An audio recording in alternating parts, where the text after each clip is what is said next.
আসন্ন লোকসভা নির্বাচনে পশ্চিম ত্রিপুরা আসনে লড়াইয়ের ময়দানে রয়েছে 9 জন প্রার্থী।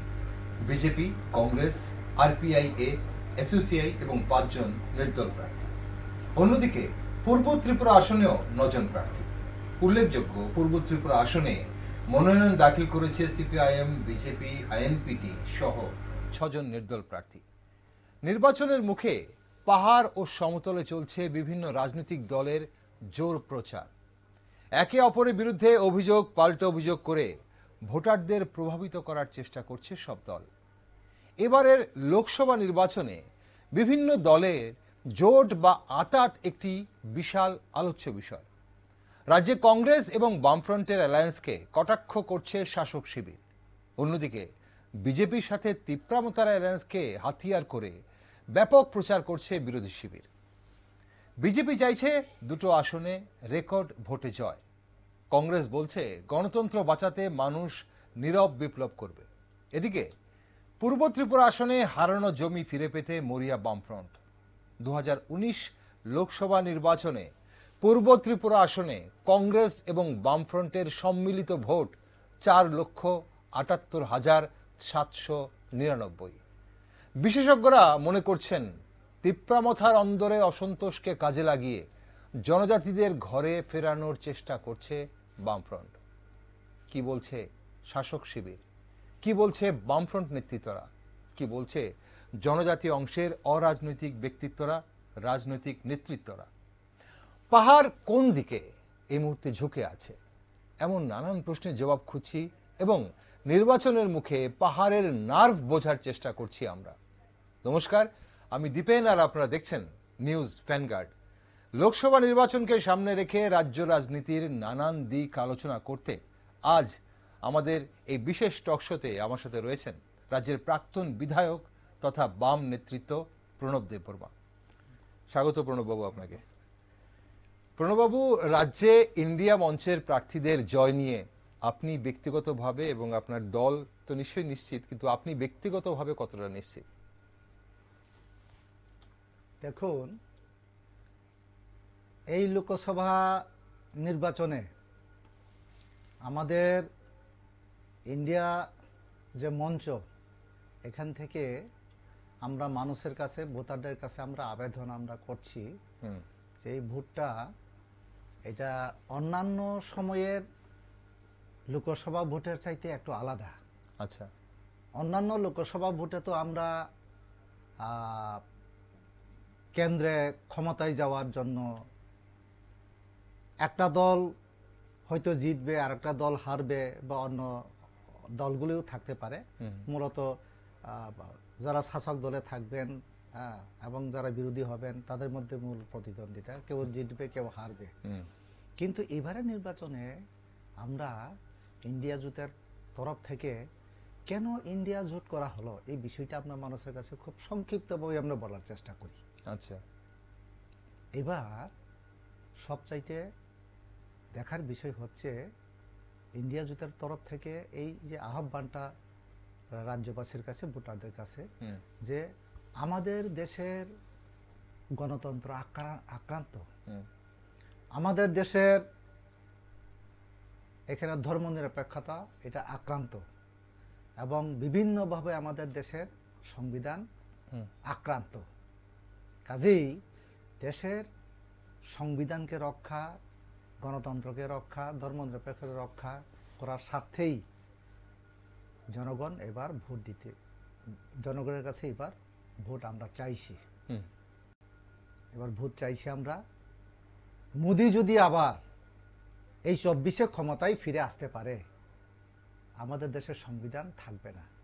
যে সংবিধান হাজারো মানুষের শহীদের বিনিময়ে আমরা জাত পাত, ধর্ম, বর্ণ, রাজনৈতিক দল নির্বিশেষে আমরা এখানে স্বাধীনতায় উদ্বুদ্ধ হয়ে আমরা লড়াই করে এখানে ব্রিটিশ সাম্রাজ্যবাদকে আমরা তাড়ালাম, তারপর আমাদের দেশটাকে আমরা জয়ী করলাম।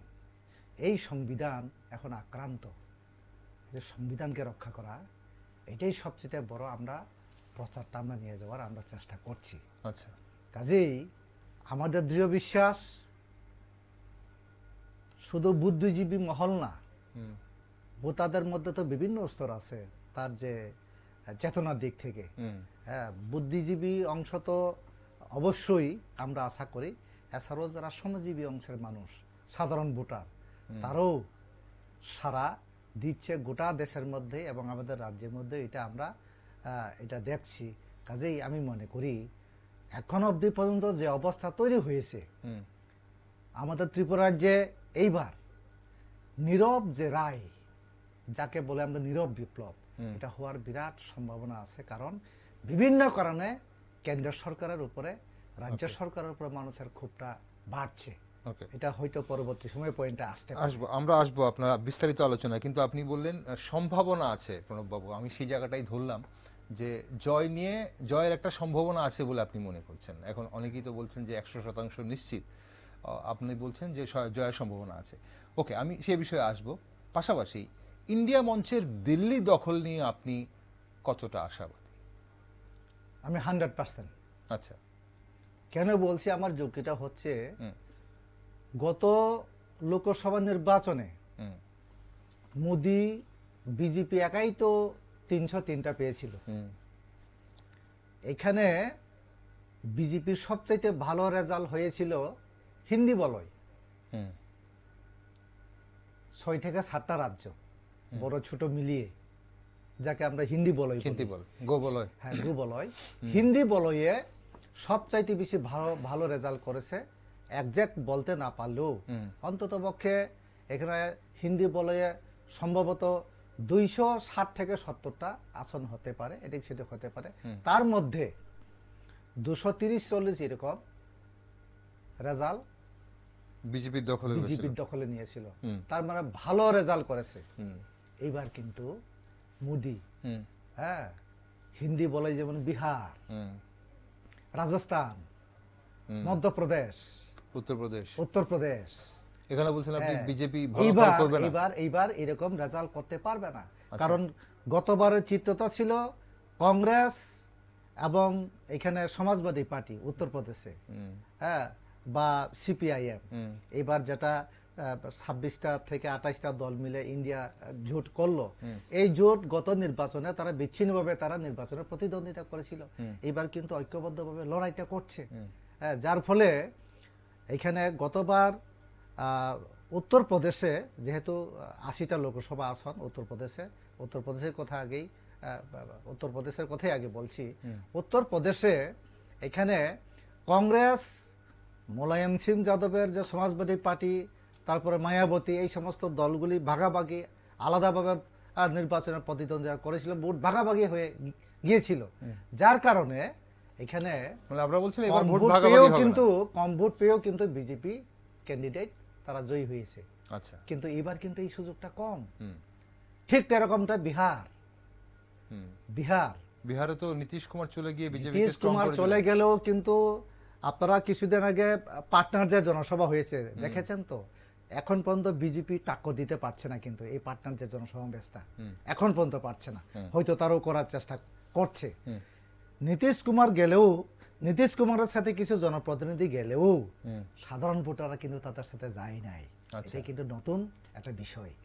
কিন্তু প্রণববাবু, আপনি যদি শুধু জনসমাবেশ দেখে যদি এভাবে বিচার করি আমরা, তাহলে তো ত্রিপুরাতে বিরোধীদের কোনো জায়গায় অস্তিত্ব খুঁজে পাবো না। কারণ শাসক শিবিরে যেভাবে জনসভা করছে বা যেভাবে প্রচারে যখন তাদের মানুষের ঢল নামাচ্ছে, সেই তুলনায় তো বিরোধীদের কিছুই নেই। তাহলে তো বিরোধীদের অস্তিত্ব খুঁজে পাওয়া যাবে না।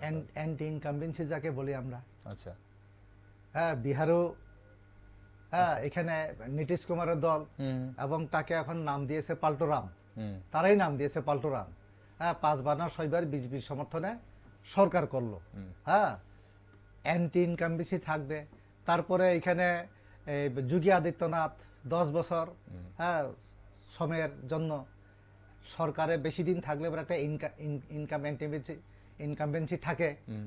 এটা কিন্তু এই দুইটা রাজ্যেই এটা আছে। ওকে, প্রতিষ্ঠান বিরোধী তাহলে আপনি বলছেন কার্যকলাপ চলবে এই রাজ্যগুলোতে, বিশেষ করে এই যে হিন্দি বলে বা গোবলয় আমরা যা বিভিন্ন কারণে। কারণে হবে সেখানে। তার জন্য আপনারা বলছেন যে এই জায়গাগুলোতে এবং বাকি যেখানে বাকি দেশের বাকি অংশে, যেমন পূর্বোত্তর ভারত, উত্তর পূর্ব ভারত বা দক্ষিণ ভারত, সেখানে আপনি বলছেন বিজেপি আগের তুলনায় এবার ভালো ফলাফল করবে না। না, দক্ষিণ ভারতে তো বিজেপি কোথায় আছে? কর্ণাটকেও তো এখানে কংগ্রেস মাত্র কিছুদিন আগে একটা ভালো রেজাল্ট করলো। তামিলনাড়ুতে তো বিজেপি নাই বললেই চলে। কেরলে তো বিজেপি একটা আসনও পাবে না, এরকম একটা অবস্থার মধ্যে আছে। তাছাড়া অন্যান্য রাজ্যগুলিতেও তো বিজেপির সঙ্গ যারা ছিল তাদের সাথে। তাহলে বিজেপি এবার যে বলছে এবার 400 পার, মানে ওরা যে 400 পার করবে এনডিএ, এবং বিজেপি 370 বলছে, সেগুলো তাহলে কিসের ভিত্তিতে বলছে বলে মনে হয়? আসলে গোটা দেশের মধ্যে আসলে বিজেপি দলটা তো আসলে মতাদর্শের ভিত্তিতে, দলের নীতির কারণে এই দলটা এখন অগ্রসর হচ্ছে, এরকম না তো মোদির উপর। মোদি হে তো মুমকিন হাই, এরকম ব্যক্তির উপরে এই পার্টিটা চলছে। মোদি যা বলে তাই। যেমন এখানে আমাদের ত্রিপুরা রাজ্যের মধ্যে মথা সুপ্রিমো যা বলে তাই, এরকম। কিন্তু মোদির এই যে তার যে ব্যক্তিত্ব, মোদির সম্পর্কে মানুষের মধ্যে যে প্রভাব, এই প্রভাবটা কিন্তু মোদির কাছে নেই। কারণ বিভিন্ন ধরনের প্রতিশ্রুতি দিয়েছিল বিভিন্ন নির্বাচনগুলিতে। এটা পরবর্তী সময় আসতে পারে। ওকে, এখন আমরা একটু রাজ্যে আসি প্রণববাবু। বছর খানিক আগে বিধানসভা নির্বাচনে 20টি এসটি আসনের মধ্যে একটিও পাননি আপনারা, এটা সবাই জানে। এখন এটা এবার লোকসভা আসনে মানুষ আপনাদের কেন ভোট দেবে, মানে বামফ্রন্টকে কেন ভোট দেবে? জনজাতিরা বামফ্রন্ট থেকে তো মুখ ঘুরিয়ে নিয়েছিল, এবং সেই মুখ ঘুরিয়েটা কেন নিয়েছিল, সেই আত্মবিশ্লেষণটা আপনারা মানে করে উঠতে পেরেছেন কিনা?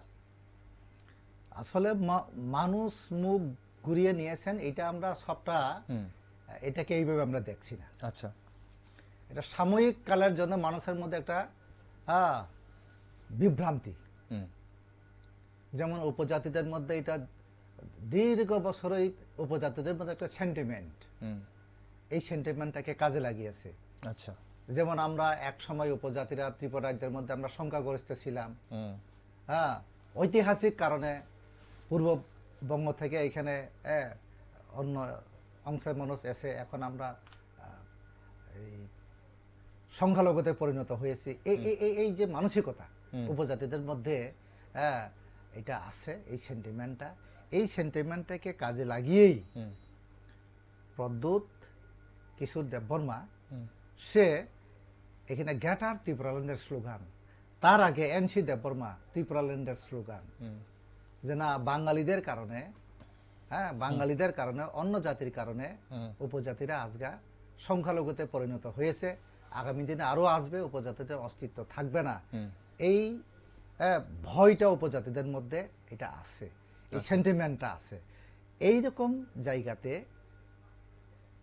উপজাতিদের জন্য আলাদা রাজ্য, উপজাতিদের জন্য গ্রেটার ত্রিপুরাল্যান্ড, এই স্লোগান যদি কেউ তুলে যে আমি গ্যারান্টি দিচ্ছি আমি এটা বের করে আনবো, সাময়িক কালের জন্য হলেও মানুষ বিভ্রান্তি এটা হবেই।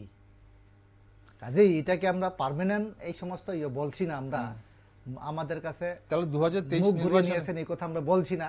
এটা সাময়িক মানুষের মধ্যে একটা ভাবাবেগ তৈরি হয়েছে। এটা ওকে, এটা আপনি বলছেন এটা সাময়িক ভাবাবেগ, এবং এই সেন্টিমেন্টটাকে কাজে লাগিয়ে প্রদ্যুৎ কিশোর দেববর্মা বা তার আগে প্রয়াত এনসি দেববর্মা যেটা করেছেন। এখন কথা হচ্ছে যে প্রণববাবু, আপনি যখন ছাত্র রাজনীতি করতেন, ঠিক তারও আগে থেকে স্বাধীন ত্রিপুরার আওয়াজ ত্রিপুরাবাসী শুনেছে। এই যে আলাদা রাজ্যের একটা সেন্টিমেন্ট জনজাতিদের মধ্যে, সেটা বহু আগে থেকে ছিল, কিন্তু তার মাঝে 25 বছর বামফ্রন্ট রাজত্ব করেছে। আমি প্রথম 10 বছর ছেড়ে দিলেও প্রথম মানে মাঝখানে 25 বছর ছিল, আপনি নিজে বিধায়ক ছিলেন 25 বছর। এখন আপনাদের আমলে এই উন্নয়নটা কেন জনজাতিদের মধ্যে হলো না, যে এই সেন্টিমেন্টটাকে আপনারা নির্মূল করতে পারলেন? তাহলে কি আপনাদের কোথাও উন্নয়নের মধ্যে কোথাও ঘাটতি ছিল, যে জনজাতিদের মধ্যে এই ভয়টা, যে ভয়টার কথা আপনি বলছেন, সেই ভয়টা রয়ে গেছে? এটা উন্নয়নের বিষয় না, এটা এই যে সেন্টিমেন্টটা 25 বছর এক টানা, তারপরে মাঝখানে 5 বছরকে বাদ দিলে পরে আরো 10 বছর বামপন্থীরা ছিল, আগে 10 বছর উন্নয়ন হয়নি। এখনো আপনারা ত্রিপুরা রাজ্যের যে কোনো অংশের মানুষের সাথে কথা বলুন, যে বামফ্রন্ট সরকারের আমলে উন্নয়ন কি হয়নি? আপনাকে উত্তর দেবেন বিরোধী দল হোক, না না বামফ্রন্টের সময় উন্নতি হয়েছে, হ্যাঁ ডেভেলপমেন্ট হয়েছে। বামফ্রন্টের সময় উন্নতি হয়নি এই কথা কেউ বলতে পারবে না। আচ্ছা, ত্রিপুরা রাজ্যের মধ্যে যতগুলো উন্নয়নের নিদর্শন আছে সবটাই বামফ্রন্ট সরকারের আমলে। কিন্তু যে কথাটা কিছুক্ষণ আগে সেই উন্নয়নগুলো কিসের হয়েছে? ব্যক্তি উন্নয়ন, সার্বিক উন্নয়ন, সমষ্টিগত উন্নয়ন, সবকিছু উন্নয়ন তো নিশ্চয়ই বামফ্রন্ট করেছে। আমরা বামফ্রন্ট সরকারের সবাই সবচাইতে বেশি আমরা পরিকাঠামো সার্বিক উন্নয়ন, ওকে, হ্যাঁ সার্বিক উন্নয়ন পরিকাঠামো উন্নয়ন হলেই তো ব্যক্তি উন্নয়ন এটা হবে। আপনার পরিকাঠামো উন্নয়নে গুরুত্ব দিয়েছিলেন। এখন কথা হচ্ছে যে আমি আসবো আপনার যে পয়েন্টটা কথাটা বলছেন সেটাতে আসবো, কিন্তু তার আগে এই যে বামফ্রন্টের আমলে উন্নয়ন হয়নি বলে যে জনজাতি অংশের নেতৃত্বরা যে অভিযোগ করেন সেটাকে একটু খণ্ডন করার চেষ্টা করছি আপনার মাধ্যমে। এই যে আপনি বলছেন যে বামফ্রন্ট, আপনি যে কথাটা বললেন বিধানসভার মধ্যে দাঁড়িয়েও তো বলছেন বামফ্রন্ট সরকার কিছুই করে, আসলে তার খেলই নাই। বিধানসভায় তো উত্তর পূর্বাঞ্চলের মধ্যে এরকম আমাদের বিধানসভা ভবন কি আছে? আপনারা তো বলতে পারবেন উত্তর পূর্বাঞ্চলে আছে এরকম এত সুন্দর এত ভালো বিধানসভা কে তৈরি করেছে? এই বিধানসভার মধ্যেও তো বলছে কিছুই করেনি, কে করলো? এডিসি এলাকার জন্য, গ্রাম পাহাড়ের জনজাতিদের জন্য, নৃগোষ্ঠীদের জন্য কিছু করা হয়নি বলে অভিযোগ করা হয়। এখন কথা হচ্ছে যে আমি যে জানতে চাইছিলাম এই যে ত্রিপাক্ষিক চুক্তিতে যে জনজাতিদের জন্য যে কথাগুলো বলা হয়েছে, এই যে ল্যান্ড রাইটস, এই যে পলিটিক্যাল রাইটস, এই যে ইকোনমিক ডেভেলপমেন্ট, কালচার, ল্যাঙ্গুয়েজ, এই ব্যাপার আপনারা কি এইসব জায়গায় টাচ করেননি? এইসব জায়গায় কি জনজাতিদের উন্নয়ন হয়নি? তাহলে কেন এইগুলোকে ভিত্তি করে আজও স্বাধীন ত্রিপুরা কখনো ত্রিপুরাল্যান্ড হয়ে যায়, কখনো গ্রেটার ত্রিপুরাল্যান্ড হয়ে যায়? আমি শুধু আপনাকে ছোট্ট এক্সাম্পল দিয়ে আমি বোঝাতে চাইব। আপনারা তো আগরতলা শহর ঘুরেন বিভিন্ন জায়গায়, এখন আপনার এই যে ধন বস্কো স্কুল, তারপরে এখানে তার আশেপাশের যে এলাকাগুলিতে দেখবেন উপজাতি অংশের মানুষের বাড়িঘর কি অত্যাধুনিক, বাড়িঘর 4 তলা 5 তলা, হ্যাঁ এগুলি হয়েছে। শুধু ওই এলাকা না, গোটা শহর এলাকাতেই দেখবেন উপজাতিদের বাড়িঘর অন্য অংশের মানুষের চাইতে কিন্তু কম না। সুন্দরভাবে নতুন ডিজাইন তৈরি করে করলো। কার কল্যাণে বলুন না? যারা এই অফিসারগুলি আছে উপজাতি অংশের মধ্যে, এই যে আমরা পরিকাঠামোর কথা বলছি, শিক্ষার পরিকাঠামো হাতে গোনা কয়েকজন, হাতে গোনা না তো অনেক, আচ্ছা অনেক হাতে গোনা না। এখন তো বলা হয় যে গ্রাম পাহাড়ে গেলে জনজাতিদের আসল চিত্র তো গ্রাম পাহাড়ে গেলে দেখা যায়। শহরের মধ্যে এই যে বুদ্ধিজীবী উপজাতিদের মধ্যে বুদ্ধিজীবী তৈরি হয়েছে, এটা বামফ্রন্ট সরকারের আমলে। আমি জাস্ট একটা এক্সাম্পল বললাম। আগে কিন্তু ত্রিপুরা রাজ্যের মধ্যে এটা ছিল না। এই যারা বাড়িঘর তৈরি করেছেন তাদের বয়স কত? তার কোন আমলের চাকরি? বামফ্রন্ট সরকারের। কেউ প্রথম বামফ্রন্ট সরকারের, কেউ দ্বিতীয় বামফ্রন্ট সরকারের। তারাই এখন প্রমোশন পেয়ে তারা অফিসার হয়েছে, তারাই এই সমস্ত বাড়িঘর ভালো করে করছে। এটা বামফ্রন্ট সরকারের অবদান আমরা বলি। এবং গ্রাম এলাকাতে কোন ক্ষেত্রে উন্নয়ন হয়নি আপনি বলেন? রাস্তাঘাট, আমরা যা রাস্তা করেছি এখন এই 5 বছর 6 বছরে রাস্তার কোনো মেনটেনেন্স হয়নি। এমন কোনো পাড়া নেই হ্যাঁ ত্রিপুরা রাজ্যের মধ্যে বিদ্যুতের লাইন যায় নাই। হ্যাঁ আমি যে বিধানসভা এলাকাতে থাকি, আমি চ্যালেঞ্জ দিয়ে বলতে পারি কোনো পাড়া আপনি দেখাতে পারবেন না এখানে বিদ্যুতের খুঁটি যায়নি। হয়তো এখন বিদ্যুতের খুঁটি গেলেও সব জায়গাতে যাওয়া যায় না। এমনও পরিবার আছে মাত্র 60 পরিবার, তার জন্য 200টা খুঁটি প্রয়োজন এখানে কারেন্ট নিয়ে যেতে গেলে পরে। বিদ্যুৎ নিয়ে গেলাম আমরা, বিদ্যুৎ, রাস্তা, পানীয় জল, হ্যাঁ তারপরে রাবার বাগান, অর্থনৈতিক বিষয়, তারপরে শিক্ষা যেভাবে আমরা উন্নয়ন করেছি, আমরা জীবন জীবিকার মান উন্নয়ন, রেগা টাকা কাজের মাধ্যমে। হ্যাঁ বামফ্রন্ট সরকারের সময় উপজাতি এলাকাতে হ্যাঁ এখানে 150 দিনের মতো কাজ হয়েছে রেগা এবং অন্যান্য ডিপার্টমেন্ট মিলে। রেগা বাদেও forest department, horticulture department, agriculture department, fishery department, এই সমস্ত ডিপার্টমেন্ট কাজ করেছে। তারপরে এডিসি ডিপার্টমেন্ট। বামফ্রন্ট সরকারের চিন্তা ভাবনা ছিল উপজাতিদের উন্নয়ন করতে গেলে পরে শুধু বিধানসভা না, বিধানসভাতে তো মাথা পিছু হিসাব করেই তো টাকা সেখানে বরাদ্দ হয় ত্রিপুরার বাজেটে। এডিসি আলাদাভাবে টাকা দেওয়া হয়। তারপরে ব্লক বিডিও পরিচালনা করেন, এটা রাজ্য সরকারের আন্ডারে। ব্লকের মাধ্যমে আমরা সেখানে টাকা পয়সা উন্নয়ন আমরা করেছি এবং এডিসির মাধ্যমে আমরা উন্নয়ন আমরা করেছি। সামগ্রিকভাবেই উপজাতিদের এখানে ব্যাপক উন্নয়ন হয়েছে। ঠিক, এখন প্রশ্নটা সে জায়গাতেই প্রণববাবু, যে মানুষ, সাধারণ মানুষ বা উপজাতি অংশের মানুষ নয় যারা, তারা একটা জায়গাতেই বারবার কনফিউজ হয়। কারণ যখনই বামফ্রন্ট আসে, বামফ্রন্টের নেতৃত্ব তারা বলে যে আমরা ব্যাপক উন্নয়ন করেছি, কিন্তু অন্যান্য বাম বিরোধী যারা রয়েছেন, আগে কংগ্রেসও বলতেন, এখন কংগ্রেস আপনাদের সঙ্গী, কংগ্রেস হয়তো এই ব্যাপারে নীরব, কিন্তু এখন বিজেপি, তিপ্রামথা বা আইপিএফটি বলুন, নেতৃত্বরা বলেন যে বামফ্রন্ট আমলে কোনো ধরনের উন্নয়ন হয়নি। উন্নয়ন না হওয়ার ফলেই এই যে ত্রিপুরাল্যান্ড, এই যে গ্রেটার ত্রিপুরাল্যান্ডের দাবিগুলো এত জোরালো অবস্থায় এসছে, এবং এই দাবি যখনই উঠে আসে তখনই বামফ্রন্ট ছেড়ে কর্মী সমর্থকরা এইসব আঞ্চলিক দলগুলোতে মানে ওদের সঙ্গে যায়, এই সেন্টিমেন্টের জন্যই উন্নয়ন হয়নি বলে। এখন আসল জায়গাটা কোন জায়গায় ঘাটতি রয়ে গেছে, বা সেটাই জানার চেষ্টা করছি যে এই সেন্টিমেন্টটা কেন বারবার গ্রো হয়। এটার সাথে আমি একমত না। আচ্ছা, উন্নয়ন হয়নি বলে মানুষ বামফ্রন্টকে, কমিউনিস্ট পার্টিকে ছেড়ে গেছে, এটা কিন্তু ঘটনা না। উন্নয়নে যদি না হতো, বামফ্রন্ট সরকারের প্রতি মানুষের আত্মবিশ্বাসী যদি না থাকতো, এক নাগারে 25 বছর ক্ষমতায় থাকতে পারতো? কেউ কি বলতে পারবেন ত্রিপুরায় যে বামফ্রন্টের সময়ে ওই এখন বিজেপির সময়ে ভোট পার্টি পিস রাখতে পারে না, পুড়িয়ে দেয়, ভেঙে দেয়, বুলডোজার দিয়ে ভেঙে দেয়, এরকম ঘটনা কি কোনো সময় আছে? ভোটে এরকম কোনো প্রশ্ন ছিল না? অবাধ নির্ভয়ে মানুষ ভোট দিয়েছেন। তাহলে মানুষ সবকিছু জেনে শুনেই তো বামফ্রন্টকে ভোট দিয়ে 25টা বছর রেখেছেন। 25 বছর পর, সেটাই তো প্রশ্ন প্রণববাবু, যে 25 বছর, এটাই তো কিছুক্ষণ আগে আমি বললাম। হ্যাঁ, যে এখানে তাহলে উন্নয়ন যদি ফ্যাক্টর না হয়ে থাকে, তাহলে শুধুই কি বিভ্রান্ত হয়ে জনজাতিরা গেছে? সেই তো এই যে সেন্টিমেন্ট বললাম যে আমরা আলাদা রাজ্য তৈরি করব, আসলে উপজাতিদের মধ্যে ভয়টা, এটা অহেতুক ভয়ের মতো একটা ভয় আছে। এটা হচ্ছে যে আমরা সংখ্যালঘুতে পরিণত হয়ে গেলাম। আচ্ছা, প্রত্যেক লোকগণনার সময় তো একটা নির্দিষ্ট ফিগার এটা দাঁড়ায়। তো এই যে এখনো যে বিভিন্নভাবে বেআইনি অনুপ্রবেশ যেটা চলছে, এতে আগামী দিনে উপজাতিরা এখন তো 31%, এই 31% থাকবে কিনা এই প্রচারই তো হচ্ছে বিরোধীরা, যে আগামী 10 বছরে আগামী লোকসভাতে কমে যাবে, অনেক কমে যাবে। এইভাবে কমতে কমতে উপজাতিরা আগামী দিনে জিরোতে গিয়ে পুষবে, এইভাবেই তো তারা প্রচার করছেন। এটা উপজাতির উপর একটা সেন্টিমেন্ট যে আগামী দিনে কি হবে উপজাতিদের, তাদের সেন্টিমেন্টটা। এক সময় আমরাই ছিলাম এই প্রদেশের মালিক, এখন আমরা কি হয়ে যাচ্ছে? এই সেন্টিমেন্টের কারণে যে না, এটাই একমাত্র রুখতে পারে ত্রিপুরাল্যান্ড, একমাত্র এটাকে রুখতে পারবে গ্রেটার ত্রিপুরাল্যান্ড। আলাদা রাজ্য হয়ে গেলে পরে এখানে বাঙালিরা থাকবে না, থাকলেও ছোট্ট অংশ থাকবে। এই জিনিসটাই তো উপজাতিদের মধ্যে নিয়ে গেছে। আমরা কিন্তু এইরকম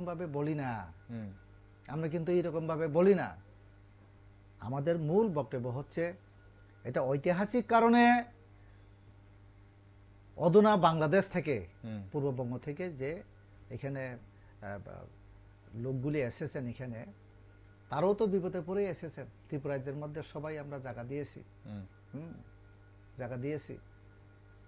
কিন্তু উপজাতিরা কিভাবে তাদের রাজনৈতিক, তাদের অর্থনৈতিক, তাদের সাংস্কৃতিক, ভাষাগত এই সমস্ত বিষয়গুলি কিভাবে তারা ডেভেলপমেন্ট করতে পারে, কিভাবে এটাকে রক্ষা করতে পারে, তার জন্যই তো আমরা লড়াই করে এডিসি গঠন করলাম। এডিসি এলাকাতে উপজাতি 75%, কম্প্যাক্ট এরিয়া নিয়েই তো এডিসি গঠন করা হলো। তো এই এডিসি গঠন হলে পরে উপজাতিদের ভূমি আর চলে যাবে না, উপজাতিদের ভাষা বিকশিত হবে, উপজাতিদের সংস্কৃতি বিকশিত হবে, উপজাতিদের অর্থনৈতিক বিকাশ ঘটবে।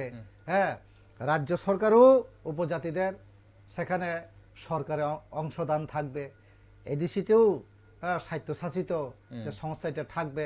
সবটা মিলেই উপজাতিদের কিভাবে আরো ডেভেলপ করা যায়, উপজাতিদের জাতিসত্তার বিকাশ ঘটিয়ে একটা পূর্ণাঙ্গ জাতিতে যাতে উপজাতিতে নিয়ে যাও, তাই এই চিন্তা ভাবনা নিয়েই তো বামফ্রন্ট সরকার কাজ করেছেন। ভারতবর্ষের মধ্যে এরকম কোন রাজ্য নেই, ত্রিপুরা রাজ্যের মধ্যে উপজাতিরা যেভাবে ডেভেলপ হয়েছে ভারতবর্ষে কোথাও নেই। এখন প্রশ্ন হচ্ছে যে উপজাতিদের কোন আমলে সবচেয়ে বেশি উন্নয়ন হয়েছে সে নিয়ে কিন্তু বিতর্ক সবসময় চলে। বিভিন্ন রাজনৈতিক দলের নেতৃত্বরা তাদের আমলকেই বলেন যে বিজেপি বলছে যে এই 6 বছরই উপজাতিদের উন্নয়ন হয়েছে, আপনারা বলছেন 25 বছর বা 35 বছর হয়েছে, কংগ্রেস বলে এডিসি তাদের দান, এখন টিএনবির সঙ্গে চুক্তি। এখন কথা হচ্ছে যে প্রদ্যুৎ কিশোর দেববর্মা মথা সুপ্রিমো বলেছেন যে মোদী সরকারের আমলেই সবচেয়ে বেশি উপজাতিদের উন্নয়ন হয়েছে, এবং সেই কথাটা কিছুক্ষণ আগে আপনি বলছিলেন নিজেই যে যেটা ত্রিপুরা মথাতে প্রদ্যুৎ কিশোর দেববর্মা যেটা বলছেন সেটাই শেষ কথা। এখন ওনার এই কথা জনজাতিদের মধ্যে কতটা প্রভাব ফেলছে এবং ভোট বাক্সে তার কতটা প্রভাব ফেলবে? না, এই বিজেপির 6টা বছরে সে উপজাতি উন্নয়নের কথা বললো, একটা এক্সাম্পল আমি আপনার কাছেই জানতে চাইবে, এক্সাম্পলটা কি আছে এই 5 বছরে 6 বছরে উপজাতিদের উন্নয়নের কোন দিকটা? কোন দিকটা উন্নয়ন? অর্থনৈতিক উন্নয়ন নাকি পরিকাঠামোগত উন্নয়ন না কি উন্নয়ন? আমি তো এক্সাম্পল দিয়েই বললাম। কি এক্সাম্পল আছে ত্রিপুরা রাজ্যের মধ্যে এই 6 বছরে কি হয়েছে? আমি আমার এলাকার বিধানসভা এলাকার কথা দিয়ে আমি শুরু করতে চাই।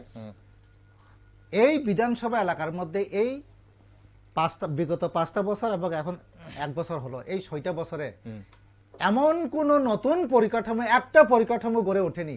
আমি চ্যালেঞ্জ দিয়ে বলতে পারি একটা নতুন পরিকাঠামো গড়ে উঠতে পারিনি। বরং আমরা যা করে গেলাম উদ্বোধন হয়নি, এরকম 2-1টা আছে আরো, এখনো উদ্বোধন হয়নি। এই যে 33 কেবি বিদ্যুতের এই সমস্ত ইয়েগুলি আছে। একটা সরকার 5 বছর হলো তো অনেক সময়, কিন্তু এমন একটা উন্নয়ন দেখাতে পারবেন না। আপনি যদি আমার সাথে যেতে চান আমি নিয়ে যাব। সবটাই বামফ্রন্ট সরকারের আমলে হয়েছে। নতুন ভাবে না একটা স্কুল, বরংস এই সিমনা বিধানসভা এলাকাতে প্রায় 30-35টা স্কুল বন্ধ হয়ে গেল। এটাই উন্নয়ন উপজাতিদের। বামফ্রন্ট সরকার থাকার সময় 7 জন স্টুডেন্ট ছিল মাত্র, কারণ ওই টিলার উপরে। এখানে রাস্তাও ঠিক মতো করা যায় না, জলের ব্যবস্থাও নাই, স্কুলও নাই। এই জায়গার জন্য আগে স্কুল ছিল না। 7 জন স্টুডেন্টের জন্য আমরা সেখানে সিনিয়র বেসি স্কুল তৈরি করেছি আমরা, কারণ আশেপাশে প্রাইমারি স্কুল আছে। এই প্রাইমারি স্কুল থেকে একটা হাই স্কুলে যেতে গেলে পরে এখানে 10-12 কিলোমিটার দূর থেকে হেঁটে আসতে হবে। এটা উপজাতি এলাকাতে এটা মেয়েদের পক্ষে সম্ভব না। যার কারণে সে অন্তত পক্ষে তার যেখানে প্রাইমারি স্কুল আছে তার 1-1.5 কিলোমিটারের মধ্যেই যেতেছে একটা সিনিয়র বেসিক স্কুল পায়, অন্তত পক্ষে ক্লাস 8 পর্যন্ত। ক্লাস 8 পর্যন্ত লেখাপড়া করার পর সে 1-2 কিলোমিটারের মধ্যেই যাতে একটা হাই স্কুল পায়, এরকম ভাবে আমরা তৈরি করেছি। আমরা একটা স্কুল যদি আপনার নতুন স্কুল হয়েছে যদি দেখাতে পারেন এই 6টা বছরে, আমি রাজনীতি করব না। আমি চ্যালেঞ্জ দিয়ে বলতে পারছি। আমি চ্যালেঞ্জ দিয়ে বলতে পারছি। আজকে যদি বিরোধী কেউ যদি থাকতো, হ্যাঁ, অটোমেটিক্যালি আমি তার সাথে চ্যালেঞ্জ গ্রহণ করতে, চলুন আমার সাথে এই আমলে যদি একটা স্কুল তৈরি হয়। এখন বিজেপি বিভিন্ন যে উন্নয়নমূলক প্রকল্পগুলো আছে সেগুলোর কথা বারবার বলেন বিজেপি নেতৃত্বরা, যে কেন্দ্রীয় সরকারের বিভিন্ন উন্নয়নমূলক প্রকল্প আছে, রাজ্য সরকারের কিছু প্রকল্প রয়েছে, এবং জনজাতিদের উন্নয়নে প্রচুর প্রকল্প এই মুহূর্তে কাজ করছে, যেটার জন্য তাদের আর্থিক সামাজিক উন্নয়ন বৃদ্ধি পাচ্ছে। পাশাপাশি এই যে জনজাতিদের স্বীকৃতি প্রদান, বলা হচ্ছে যে এই যে এমবিবি বিমানবন্দর, মহারাজার মূর্তি প্রতিস্থাপন, এবং রাজ্যেও এই রাজপথে মহারাজার মূর্তি, এখন এইসব জিনিসগুলোতে দিয়ে জনজাতিদের স্বীকৃতি প্রদানটা বিজেপি করেছে সবচেয়ে বেশি বলা হচ্ছে। এটাই উন্নয়ন। আপনারা বলছেন যে একটা সেন্টিমেন্ট কাজ করছে যে সংখ্যালঘু হয়ে গেছে জনজাতিরা। এখন এখানে এই বছর এখন বিজেপি নেতৃত্বরা বলছেন যে এটা এখানে এখন এই সেন্টিমেন্টটা কাজ করছে না, যার জন্য আইপিএফটি ত্রিপুরাল্যান্ডের দাবিটাও আস্তে আস্তে ম্লান হয়ে গেছে, ত্রিপুরামথার গ্রেটার ত্রিপুরাল্যান্ডের দাবিটাও আস্তে আস্তে ম্লান হয়ে গেছে। আচ্ছা, আমি একটা বিষয় আমি আপনার মাধ্যমেও এটা আমি জানতে চাই। উপজাতিদের বিভিন্নভাবে তারা ঠকিয়েছে। কয়েক বছর আগে দেশের অর্থমন্ত্রী নির্মলা সীতারামন ত্রিপুরা রাজ্যের মধ্যে এসে দুদিন অবস্থান করছিল এবং ঘোষণা দিয়ে গেছিল সাংবাদিক সম্মেলন করে উপজাতি উন্নয়নের জন্য 1300 কোটি টাকা। 13 পয়সাও তো দেয়নি। আপনি একজন সাংবাদিক হিসেবে আপনি বলতে পারবেন 1300 কোটি টাকার মধ্যে আপনারা তো বিভিন্ন খবর রাখেন, 13 পয়সাও কি দিয়েছেন নির্মলা সীতারামন? 13 পয়সাও দেয়নি। এটা কিন্তু ত্রিপুরা রাজ্যের বাজেটের বাইরে কিন্তু এই 1300 কোটি টাকা দেবেন বলে উনি বলে গেলেন সাংবাদিক সম্মেলনে। এগুলো কিন্তু দেয়নি। ভাওতা ছাড়া কিছুই না এটা। আর মহারাজার নামে বিমানবন্দর, এই বিমানবন্দর অত্যাধুনিক, এটা আন্তর্জাতিক বিমানবন্দর করার জন্য ভূমি অধিগ্রহণ থেকে শুরু করে সবটাই তো বামফ্রন্ট সরকারই করে গেলেন। শুধু কাজটা করেছেন এসে তারা, এরপরে মহারাজার নাম দিলেই উন্নয়ন হয়ে গেল, তাই নাকি? প্রণববাবু, আজ আপনাকে যখন পেয়েছি আমরা অবশ্যই রাজ্য রাজনীতির কথা বলছি, নির্বাচনের ভোটের কথা বলছি। আরেকটা বিষয় জানতে ইচ্ছে করছে, আপনি যেহেতু বামফ্রন্টের আমলের উন্নয়নের কথা বলছিলেন, বামফ্রন্ট নেতৃত্বদের মুখে আমরা প্রায় মতাদর্শগত লড়াইয়ের কথা শুনি। সাধারণ মানুষ এই মতাদর্শগত লড়াই বলতে কি বুঝবে? মতাদর্শ তো আমাদের মার্ক্সবাদ, যাকে এখন মার্ক্সবাদ লেনিনবাদ বলে। শ্রেণী দৃষ্টিভঙ্গি নিয়ে আমরা লড়াই করি। আচ্ছা, শ্রেণী দৃষ্টিভঙ্গিটা কি? হ্যাঁ, একটা দেশের মধ্যে আমাদের সমাজটা হলো শ্রেণী বিভক্ত সমাজ। একটা শ্রেণী তারা নিজেদের টাকা পয়সা আছে বলে তারা কল কারখানা এগুলি তৈরি করে নিজেদের পুঁজিটাকে তারা খাটান, এবং তাদের এখানে যারা শ্রম দান করেন তাদের কিন্তু শ্রমই তাদের কাছে মূল্য, শ্রমজীবী। এবং এখানে এই সমস্ত যারা শিল্পপতিরা শ্রমিককে যদি না ঠকায়, শ্রমিককে যদি শোষণ না করে, সে কোনোদিন বড় লোক হতে পারে না, সে পয়সাওয়ালা হতে পারে না। এটাই তো মার্ক্স প্রমাণ করে দিয়ে গেলেন তার যে ক্যাপিটাল গ্রন্থের মধ্যে, কিভাবে শ্রমিকদের শোষণ করে গোটা পৃথিবীতে এই সমস্ত শিল্পপতিরা তারা নিজেদের সম্পদটাকে পাহাড় প্রমাণ তৈরি করলেন। তো এইভাবে আমরা সমাজটাকে আমরা শ্রেণীগত দৃষ্টিভঙ্গিটা আমরা ভাগ করি। শোষক শাসক শ্রেণী, আর একটা হলো শোষিত শাসিত। যারা শোষক গোষ্ঠী তারা সংখ্যাই কম, আচ্ছা, যারা শোষিত তারা কিন্তু সংখ্যাই বেশি। যেমন আমাদের ভারতবর্ষের মধ্যে যদি আমরা দেখি, এখানে যারা শোষক গোষ্ঠী সংখ্যাই কিন্তু আমরা যদি পার্সেন্টেজ ধরি 10 থেকে 15% যদি হয়, বাকি থাকছে কত? 85% হচ্ছে শোষিত মানুষ। তো শোষিত মানুষদের আমরা ঐক্যবদ্ধ করতে পারছি না। সেদের শোষিত হচ্ছে, শোষকের বিরুদ্ধে শোষিতকে আমরা ঐক্যবদ্ধ করার জন্যই তো আমাদের লড়াই।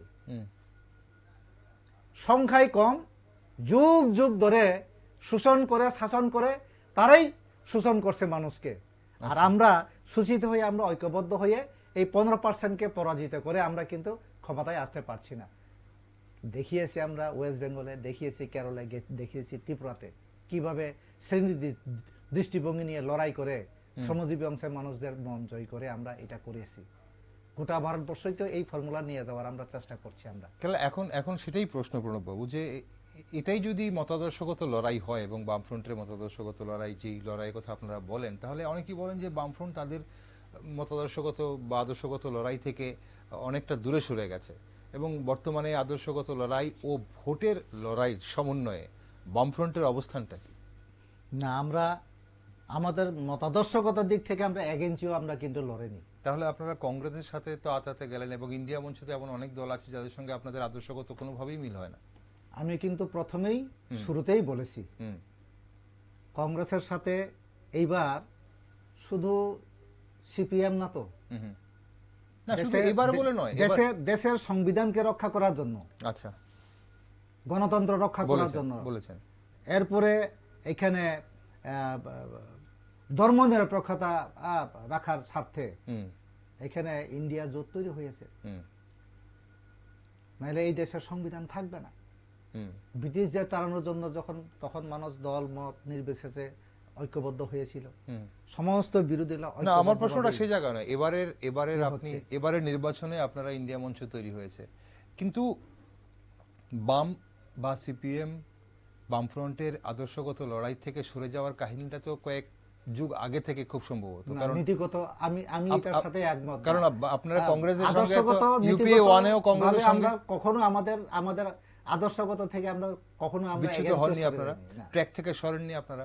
ওকে, তাহলে এই যদি হয়ে থাকে, এই যে কয়েক বছর বা এক দশক আগে আমরা ইউপি ওয়ানেও দেখেছি আপনারা কংগ্রেসের সঙ্গে ছিলেন, বা একটা সময় বিজেপির সঙ্গেও কিন্তু আমরা এক হতে দেখেছিলাম বামফ্রন্টকে, পশ্চিমবঙ্গে আমরা একই মঞ্চে ময়দানে দেখেছিলাম। এখন কথা হচ্ছে যে এই আদর্শগত লড়াই থেকে সরে আসায় কি জনজাতিদের ভরসা হারালেন বলে মনে হয়? আমি আপনাকে বলছি, আমাদের এই যে 23rd পার্টি কংগ্রেস হুম। হলো, হুম, এখানে তো ট্যাকটিক্যাল লাইন হুম। আমরা নিলাম হুম, আমাদের অল ইন্ডিয়া কনফারেন্সের মধ্যে দিয়ে। আমাদের ইয়েটা কি ছিল, স্লোগানটা কি ছিল? পার্টির নিজস্ব শক্তি বৃদ্ধি করো, হুম, বাম ঐক্যকে আরো শক্তিশালী করো, হুম, বাম গণতান্ত্রিক দলগুলিকে ঐক্যবদ্ধ করো, বিজেপিকে আইসোলেট হুম, এবং তাকে পরাজিত করো, আমাদের স্লোগান। এখান থেকে কি আমরা একচুল সরে গেলাম? এই যে ইন্ডিয়া জোট, হুম, এটা আমাদের স্লোগানের মধ্যে আছে। এটা বিজেপিকে দক্ষিণপন্থী শক্তি, হুম। তাকে পরাস্ত করার জন্য সমস্ত ধর্মনিরপেক্ষ দলগুলির সাথে ঐক্যবদ্ধ হওয়ার স্লোগান তো আমরা আমাদের কনফারেন্সে আমরা নীতিগতভাবে আমরা নিয়েছি। প্রভু, আরেকটা ছোট্ট প্রশ্ন। বলা হয় যে বামফ্রন্ট নেতৃত্বরা কখনো, এই যে আপনাদের এই মতাদর্শগত কারণেই হোক বা কারণে হোক, যে বামফ্রন্ট নেতৃত্বরা খুব একটা বেশি দেখা যায় না, এটা জাতীয় স্তরে বলুন রাজ্য স্তরে, যে বামফ্রন্ট নেতৃত্ব মানে সেই রাজ্য স্তরের নেতৃত্ব দল ত্যাগ করে অন্য দলে গিয়ে ভিড়েছেন, যেটা অন্যান্য দলের মধ্যে প্রায়ই দেখা যায়। কিন্তু বামফ্রন্টের কর্মী সমর্থকরা, বিশেষ করে জনজাতি অংশের মানুষরা, কিভাবে অন্য জায়গায় চলে যায়, কিসের জন্য যায়? শুধু কি বিভ্রান্তির বলে আপনি বলছেন যে মানুষ অন্য দলে ভোটদান করে? না, এটা আসলে আমরা এখন দেখেছি, হুম, এটা উদার অর্থনীতির কুফল। আচ্ছা। উদার অর্থনীতির কুফল, যেমন আপনারা এখন ত্রিপুরা রাজ্যের মধ্যে বিজেপি কিছু করছেন দেখবেন, হুম, গরিব অংশের মানুষ, এখানে উপজাতিও থাকতে পারে, টাকা পয়সা প্রলোভন দেখিয়ে তারপরে পেশাগত আক্রমণ। হুম, ধরুন না, একটা গাড়ির ড্রাইভার, সে গাড়ি চালাচ্ছে, হুম, সিন্ডিকেটে থেকে তাকে গাড়ি চালাতে হয়, হুম, বাড়িতে গিয়ে বলছে কালকে থেকে তোমার গাড়ি বন্ধ করে দেব তুমি যদি আমাদের সাথে না আসো। হুম, সে যে পেশার লোকে যুক্ত, এই পেশার উপর আক্রমণ। এটা মুদির দোকান দেয়, তুমি যদি আমাদের সাথে দলত্যাগ করে না আসো, হুম, কালকেই তোমার দোকানটা বন্ধ করে দেবো। আমি এক্সাম্পল হিসেবে দেখাতে পারি, গত বিধানসভা নির্বাচনের পর হুম, মোহনপুরে এরকম 4-5টা দোকান আছে বন্ধ, এখনো খুলতে পারেনি। রতননাথকেও বলা হয়েছিল মন্ত্রী হিসেবে, হুম, সে নাকি বলে দিলেন, আমাদের কাছে এসে বললো আর কি, যে এটা তো আমি জানি না, এটা ওই স্থানীয় নেতাদের সাথে কথা বলুন। এই হচ্ছে অবস্থা। তো এরকম পয়সার প্রলোভন, এই সমস্ত সরকারে থাকার সুবাদে সরকারি বিভিন্ন এই সমস্ত বিষয়গুলিকে তারা হাতিয়ার করে গরিব বংশের মানুষদের তারা এইভাবে তাদের দলে টানার চেষ্টা করছেন। আমি যে মহকুমা এলাকাতে কাজ করি, মোহনপুর মহকুমা এলাকাতে, আপনারা শুনেছেন গত কিছুদিন আগে হঠাৎ করে মুখ্যমন্ত্রী আমাদের একজন পার্টির মহকুমা সম্পাদকের বাড়িতে গিয়ে উপস্থিত। কৌশলটা চিন্তা করে দেখুন, একজন মুখ্যমন্ত্রী সিপিএম একজন নেতার বাড়িতে উঠলেন গিয়ে, তারপরে সোশ্যাল মিডিয়ায় প্রচার করে দিলেন স্বপন দেব, তার নাম স্বপন দেবই বিজেপিতে চলে আসলো, মুখ্যমন্ত্রী গেলেন। হ্যাঁ, স্বপন দেবই তো বিজেপির সাথে চলে আসলে, আপনারা থেকে আর কি লাভ, প্রচারটা দিয়ে গেল এরকম ভাবে। বিজেপি এরকম ধরনের কৌশল অবলম্বন না, করে একজন তারা মুখ্যমন্ত্রী একজন রাজ্যের একজন নাগরিকের বাড়িতে তো যেতেই পারেন। যেতেই তো পারে, হুম, কিন্তু প্রচারটা তো তারা ওইভাবে নিয়ে গেছে যে না স্বপন দেব এসে পড়েছেন যার জন্য মুখ্যমন্ত্রী তার বাড়িতে গেছে, প্রচারটা তো ওইভাবে নিয়ে গেছে তারা। হুম, তো এইখানে এই এই যে আমি বললাম এই উদার অর্থনীতির কুফল হুম।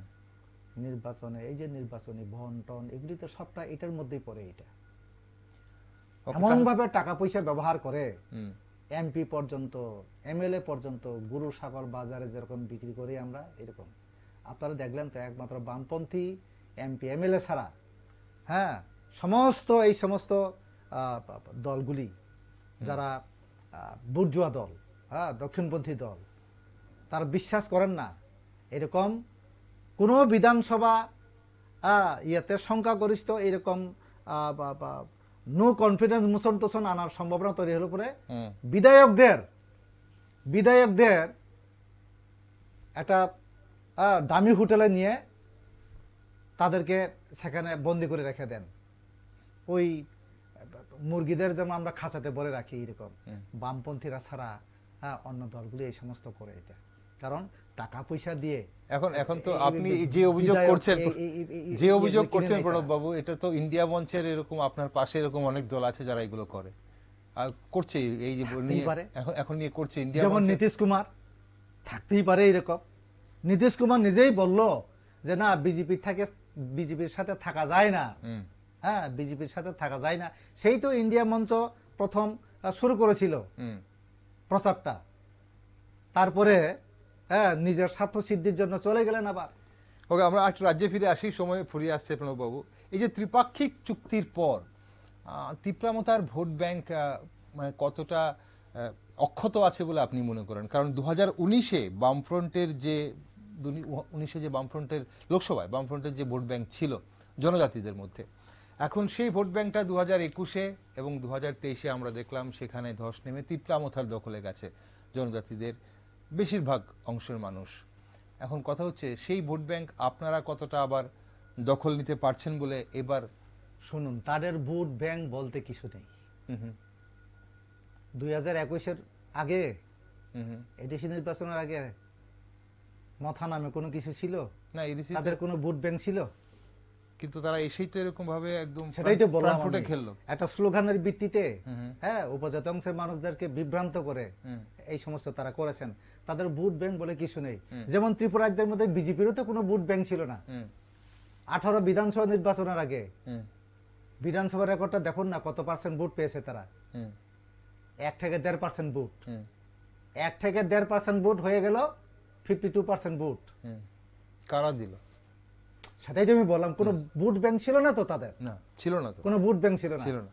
হ্যাঁ, মোদি থেকে শুরু করে সমস্ত কেন্দ্রীয় মন্ত্রিত্বরা তারা এসে এমন প্রধানমন্ত্রী যদি মানুষের কাছে কমিটমেন্ট দেয়, আমি প্রধানমন্ত্রী বলছি ত্রিপুরাতে যদি আপনারা বিজেপি এবং আইপিএফটি যে জোট, এটাকে যদি আপনারা ক্ষমতায় আনেন, ডাবল ইঞ্জিন হবে, কেন্দ্রের একটা ইঞ্জিন, রাজ্যের একটা ইঞ্জিন, টাকার কোনো অভাব হবে না। বছরে 50,000 চাকরি দেব, রেগার কাজের কোনো অভাব হবে না। এই কথাই তো বলেছিল।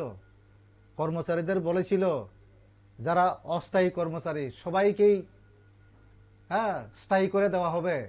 আরো কত কিছু আছে তো তাদের প্রতিশ্রুতি, আমাদের কাছে আছে তো। একজন প্রধানমন্ত্রী যদি ছোট্ট ত্রিপুরা রাজ্যের মধ্যে 3 দিন 4 দিন এসে এরকম যদি প্রচার করে, না একবার দেখি আমরা বামফ্রন্টকে তো দেখলাম, বামফ্রন্ট ভালোই কাজ করেছে, কিন্তু বামফ্রন্টের চাইতে আরো ভালো। প্রধানমন্ত্রী জনসভাতেই বলছেন, आप लोग গোল চাহিয়ে না হীরা চাহিয়ে, সোনা না হীরা চায়। তো মানুষ আমরা হীরা চাই, আমি হীরা উপহার দেব। তো মানুষ স্বাভাবিকভাবেই যে না আমরা স্বর্ণ দেখেছি, আমরা তো হীরা দেখি নাই, যেহেতু ত্রিপুরাকে হীরা উপহার দিতে চাই। ঠিক প্রণববাবু, 2018-তে না হয় মানুষ বিভ্রান্ত হয়ে ভোট দিয়েছে, কিন্তু 2023-এও তো আবার বিজেপির উপরই মানুষ আস্থা রেখেছে। 23-এ তো কি করে আস্থা রাখলো? 5 বছরের মধ্যে 52% ভোটের মধ্যে 40% ভোট পেল, কত পার্সেন্ট ভোট পেল? 1% ভোট এদিক সেদিক হলেই তো বিরাট ব্যাপার। 11% ভোট কমে গেল। আর গত নির্বাচনে, হ্যাঁ, গত নির্বাচনে যে পরিস্থিতিতে মানুষ ভোট দিয়েছেন, আপনারা তো সবাই জানেন ত্রিপুরা রাজ্যের পরিস্থিতি কি ছিল। পার্টি অফিস পর্যন্ত বুল ডজার দিয়ে ভেঙে দিল, প্রচার করতে পারবে না, মিটিং করতে পারবে না, এই ধরনের তাদের ফরমান। মানুষ ভয়ে ভোট দিতে যাবেন, এটাই তো মানুষ সাহস করতে পারছিল না। অনেক বিধানসভা কেন্দ্রে আমরা প্রচারে গেছি ঠিক একটা ভয় ভীতি পরিবেশের মধ্যে, কিন্তু একটা বিধানসভার মধ্যে প্রায় 20% থেকে 30% বুথে আমাদের কোনো পুলিং এজেন্ট ছিল না। তো সিপিএম এর পুলিং এজেন্ট যদি না থাকে, এই বুথে কি হয়েছে আপনি চিন্তা করে দেখুন। তাহলে এই যে 40% যে বিজেপি ভোট পেল, এই 40% বুথও কিন্তু আসল ভোট না। কিন্তু 2023 নির্বাচনের পর আপনারা তো বলেছেন যে নির্বাচন তো অবাধ হয়েছে, সুষ্ঠু হয়েছে। না, অবাধ সুস্থতা আমরা বলেছি। নির্বাচন কমিশন কিছু এর আগের এই যে বিভিন্ন নির্বাচনের সমস্ত ইয়েগুলি দেখেই তো নির্বাচন কমিশনও বলেছেন যে অবাধ সুস্থ নির্বাচন আমরা করাবো। কিন্তু 5টা বছর যেভাবে তারা ভয়ভীতি দেখিয়েছে, মানুষ তো কোন ক্রমে ভোট সেন্টারে যাওয়ার জন্য তারা সাহসই করতে পারেনি। একজন মানুষ ভয় যদি বেশি করে পায়, চট করে স্বাভাবিক অবস্থা কিন্তু সে ফিরে আসতে পারে না। পারে না তো। ওকে, আমরা অনুষ্ঠানের একদম সময় শেষ পর্বে চলে এসেছি। প্রণব বাবু, অনেক কিছু জানছি আপনার কাছে। আচ্ছা, পূর্ব ত্রিপুরা আসনের বিজেপি প্রার্থী নিয়ে আপনারা অনেক ধরনের প্রশ্ন করেছেন। বিশেষজ্ঞরা বলছেন যে রাজ পরিবার থেকে প্রার্থী হওয়ায় আপনাদের চ্যালেঞ্জটা কঠিন হয়ে গেছে, কি মনে করেন? না, কঠিন না। আমরা এরকম ক্যান্ডিডেটকে আমরা কঠিন মনে করি না। হ্যাঁ, ওকে, আপনারা বেসিক্যালি দেখুন, উনি পূর্ব ত্রিপুরা, হ্যাঁ, এটা আপনি ওখানে রাখুন, শার্টে রাখুন, তাহলে হয়ে যাবে। চলুন, পূর্ব ত্রিপুরা আসনে যে বিজেপি প্রার্থী, ওনাকে নিয়ে আপনার দল অনেকগুলো প্রশ্ন করেছে এবং বিরোধীরা অনেক ধরনের প্রশ্ন করছেন। আসলে কি হয়েছে যে রাজ পরিবার থেকে প্রার্থী হওয়ায় সিপিএম এটা একটা চ্যালেঞ্জিং, মানে এই মুহূর্তে সিপিএম এর কাছে চ্যালেঞ্জিং মনে হতে পারে। কিন্তু কি এটাকে আদৌ কি মানে চ্যালেঞ্জিং বলে হচ্ছে মনে হচ্ছে আপনার? কিন্তু একটা কথা হচ্ছে যে দেখুন, পূর্ব ত্রিপুরা আসনে বিজেপি প্রার্থী, কিন্তু উনি মথা সুপ্রিমোর দিদি, উনি মথা সুপ্রিমোর বোন। তাহলে এখন কথা হচ্ছে যে সেই জায়গায় দাঁড়িয়ে বামফ্রন্টের ভোট বাক্সে এটার কোনো প্রভাব পড়বে বলে আপনার মনে হচ্ছে? অবশ্যই। মথা দলের মধ্যে এরকম শিক্ষিত লোক নেই লোকসভার ক্যান্ডিডেট হতে পারে, এটা আমরা বিশ্বাস করি না। 2003 সালেই বিয়ে হয়ে গেছে পিটি সিং দেববর্মার, একটা রাজপরিবারেই বিয়ে হয়েছে, তাকেই অন্য রাজ্য থেকে তুলে এনে প্রার্থী করতে হবে, এটা আমরা মনে করি রাজতন্ত্রের মতো। রাজপরিবারই কর্তৃত্বে থাকতে হবে। যেমন এখন মথার নেতৃত্বে প্রদ্যুৎ কিশোর, এবং পূর্ব ত্রিপুরাতে যদি এখানে বিজেপির সাথে অ্যালায়েন্স হয়ে কোনো কারণে যদি এমপি হয়ে যেতে পারে, এটা রাজ পরিবারের কর্তৃত্ব থাকবে উপজাতিদের উপরে। এই চিন্তা ভাবনা নিয়েই কিন্তু এটা করেছে। আমরা মনে করি উপজাতিরা এটা গ্রহণ করতে পারছে না। আচ্ছা, এবং মথার মধ্যেই কিন্তু দারুণভাবে তার রিয়াকশন আছে। এটা খুদ মথা দলের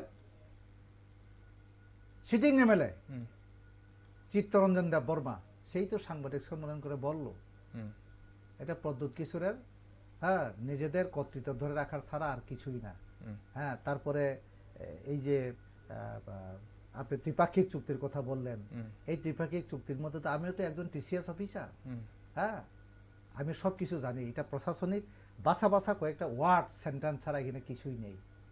না গ্রেটার ত্রিপুরা লেনের কথা, না এখানে সাংবিধানিক সলিউশনের কথা, না কেন্দ্রের থেকে আলাদা এখানে এডিসির জন্য টাকা পয়সা দেওয়া, আর্থিক ব্যবস্থা করা, কিছুই তো নেই এখানে।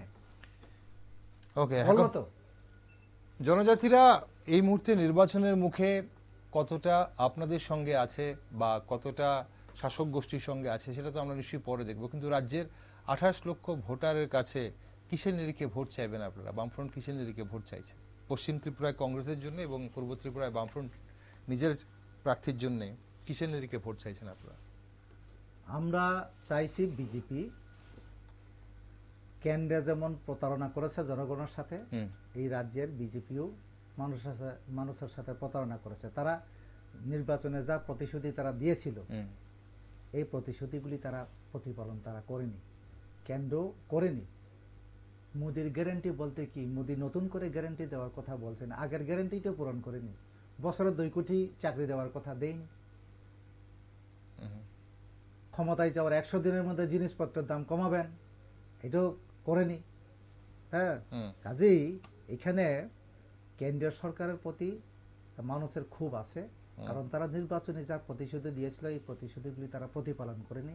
এই রাজ্যের কেন্দ্রের অনুসারী সরকার এখানেও আছে, তারও প্রতিশ্রুতি প্রতিপালন করেনি, যার কারণে মানুষ এই দলকে ভোট দেবে না। এবং আরেকটা দিক থেকে যে এবার নতুন একটা সূর্য উদয় এর মতো আমরা দেখছি গোটা দেশের মধ্যে। ইন্ডিয়া জোটের যে প্রভাব গোটা ভারতবর্ষের মধ্যে এটা প্রভাবিত করছে, ত্রিপুরাতেও তার প্রভাবটা এটা পড়বে।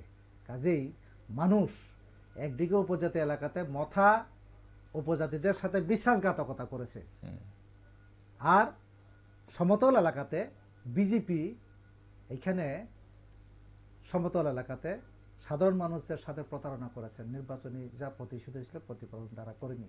বিশেষ করে জিনিসপত্রের দাম যেভাবে বাড়ছে, মানুষের ক্রয় ক্ষমতা কমে যাচ্ছে, যার কারণে মানুষ হিমশিম খাচ্ছে। সব কিছু অভিজ্ঞতার ভিত্তিতেই মানুষ, জাতীয় অভিজ্ঞতা, রাজ্যের অভিজ্ঞতা সবকিছু মিলেই একটা নীরব ভোট, একটা নীরব ভোট। আমাদের মিটিং মিছিলে আসতে চাইছে না ভয়ের কারণে, কিন্তু তারা ভোট দেওয়ার সময় এই সমস্ত একটা নীরব একটা রায় তারা দেবেন, এটা আমরা বিশ্বাস করি। অসংখ্য ধন্যবাদ প্রণববাবু আজ আমাদের সঙ্গে থাকার জন্য। দর্শক বন্ধুরা, লোকসভা নির্বাচনের মুখে রাজ্য রাজনীতির পারদ এই মুহূর্তে যতটাই চড়ুক না কেন, বিশেষজ্ঞরা মনে করছেন এবারের নির্বাচনে জনজাতি ভোট একটা গুরুত্বপূর্ণ ফ্যাক্টর হতে পারে।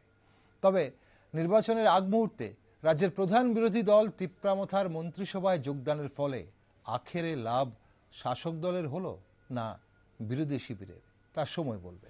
তাই লোকসভা নির্বাচনের প্রতিটি ক্ষেত্রে চোখ রাখছি আমরা। আর দেশ, দুনিয়া ও রাজ্যের বিভিন্ন খবর, আপডেট এবং টক শো দেখার জন্য আপনারা চোখ রাখুন শুধুমাত্র নিউজ ভ্যানগার্ডে।